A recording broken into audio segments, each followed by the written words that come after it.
update ng bayan. Maasahan anumang panahon. Magandang oras po sa ating lahat. Narito na ang pinakahuling update sa magiging lagay ng ating panahon sa araw na ito at sa mga susunod pang mga araw. Sa kasalukuyan, patuloy nating minomonitor ang bagyo na may international name na Jangmi. Ito ang tropical storm na nasa labas pa rin ng ating area of responsibility. Huli itong namataan sa layong 1,200 kilometers silangan ng southeastern Luzon.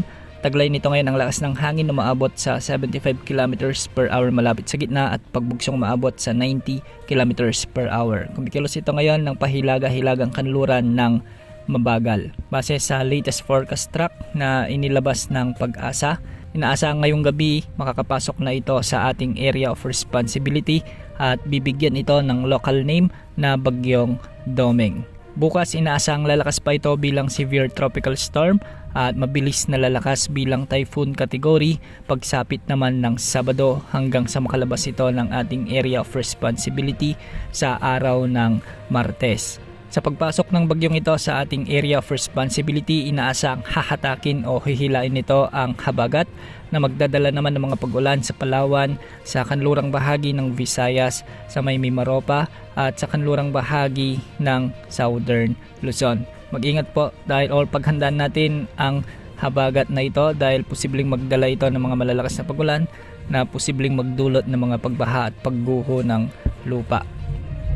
Samantala dahil nga sa epekto ng malahabagat na hangin o southwesterly wind flow, asahan na ang maulap na kalangitan na may mga kalat-kalat na pagulan at pagkidlat pagkulog sa buong Western Visayas, sa buong Negros Island region, sa may Zamboanga Peninsula, Sorsogon, BARMM at Palawan. Mag-ingat po dahil posible rin ang banta ng mga biglaang pagbaha o pagguho ng lupa, lalo na kung may mga umiiral na kalamtaman at minsan ay malalakas na pag-ulan. Samantala nakakaapekto na rin ang trough o yung extension ng bagyong Jangmi o yung tatawagin nating bagyong Domeng at magdadala ng maulap na kalangitan na may mga pag-ulan at pagkulog sa nalalabing bahagi ng Mindanao. Pinag-iingat pa rin natin ang ating mga kababayan sa banta ng mga biglaang pagbaha at pagguho ng lupa, lalo na kung may mga umiiral na malalakas na pag-ulan.